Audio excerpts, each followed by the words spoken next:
రే నేనే బెటర్ రా, కాస్త వెనక ముందు ఆలోచిస్తున్నాను. నువ్వేంట్రా ఏకం గేట్లు ఎత్తేస్తున్నావు? ఏం క్యారెక్టరా బాబు నీది. గర్ల్ ఫ్రెండ్ కష్టాల్లో ఉందని చెప్పి తనకు హెల్ప్ చేయడానికి బ్యాంకుకే కన్నం వేస్తాడు హీరో. ఏస్ అనే మూవీ గురించి మాట్లాడుకుందాము. విజయ్ సేతుపతి, రుక్మిణి వసంత్, అరుముగ కుమార్ డైరెక్షన్ లో వచ్చిన రొమాంటిక్ క్రైమ్ కామెడీ మూవీ ఇది. ఈ సినిమా స్టోరీ చెప్పబోయే ముందు నా ఛానల్ కనుక ఎవరైనా ఫస్ట్ టైం చూస్తున్నట్టయితే లైక్ చేసి, షేర్ చేసి, సబ్స్క్రైబ్ కూడా చేసుకోండి. సో ఇంతకీ స్టోరీ ఏంటంటే, క్రిమినల్ లైఫ్ను వదిలేసి కొత్త ఐడియాతో మలేషియా వచ్చిన హీరో అక్కడ జ్ఞానం అనే వ్యక్తి సహాయంతో రెస్టారెంట్లో కుక్గా జాయిన్ అవుతాడు. అక్కడ మెల్లిగా కమ్యూనిటీతో కలిసిపోయి నార్మల్ లైఫ్ లీడ్ చేస్తూ ఉంటాడనమాట. అయితే రీసెంట్గా మనోడికి రుక్మిణి అనే అమ్మాయితో పరిచయం అవుతుంది. కొన్ని రోజుల తర్వాత అది ప్రేమగా మారుతుంది. అయితే రుక్మిణి ఫైనాన్షియల్గా బాగా స్ట్రగుల్ అవుతూ ఉంటుంది. రియల్ ఎస్టేట్ చేస్తూ రెస్టారెంట్‌లో వెయిటర్‌గా అండ్ అలాగే ఫ్రీ టైమ్‌లో సేల్స్ గర్ల్‌గా కూడా పనిచేస్తూ ఉంటుంది. పాపం గర్ల్ ఫ్రెండ్ అన్ని కష్టాలు పడుతుంటే ఏ బాయ్ ఫ్రెండ్ అయినా ఏం చేస్తాడు? తనకి హెల్ప్ చేయాలి అనుకుంటాడు. అయితే మన హీరో దగ్గర డబ్బులు లేకపోయినా హెల్ప్ చేయడానికి ఒకరి దగ్గర మనీ అప్పు తీసుకోవడానికి వెళ్తాడు. అయితే అక్కడ మనోడికి తెలిసిన విద్యతో డబ్బులైతే సంపాదిస్తాడు. కానీ అక్కడున్న విలన్ మనోడికి డబ్బులు ఇవ్వకుండా మోసం చేస్తాడు. డబ్బులు ఇవ్వకపోగా నువ్వు నాకు 2,00,00,000 ఇవ్వాలి అని చెప్పి వార్నింగ్ ఇస్తాడు. ఇవ్వకపోతే నీ తలకాయ లేపేస్తా అని కూడా వార్నింగ్ ఇస్తాడు.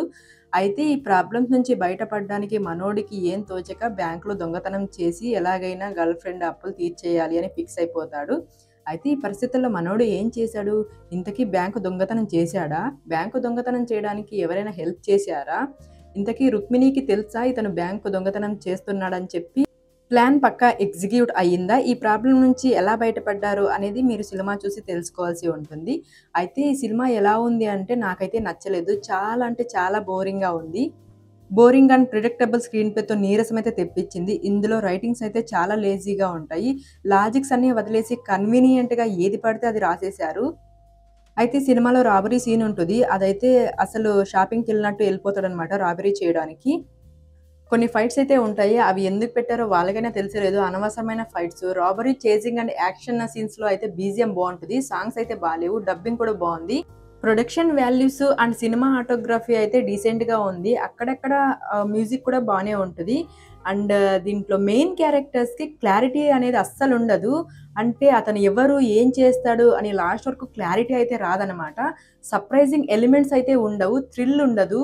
క్రైమ్ అంటారు. అసలు అందులో క్రైమ్ లాగే అనిపించదనమాట ఆ రాబరీ సీన్. అయితే లాస్ట్‌లో 10-15 మినిట్స్ ఒక ప్లాన్ ఎగ్జిక్యూటివ్ చేస్తారనమాట. వాళ్ళు తప్పించుకోవడానికి ప్లాన్ గీస్తాడు హీరో. అదైతే చాలా బావుంటది. అక్కడొచ్చే సీన్స్ కూడా చాలా అంటే చాలా బావుంటాయి. దాని వెనకాల వచ్చే బీజీఎం కానీ, మ్యూజిక్ కానీ చాలా బావుంటది.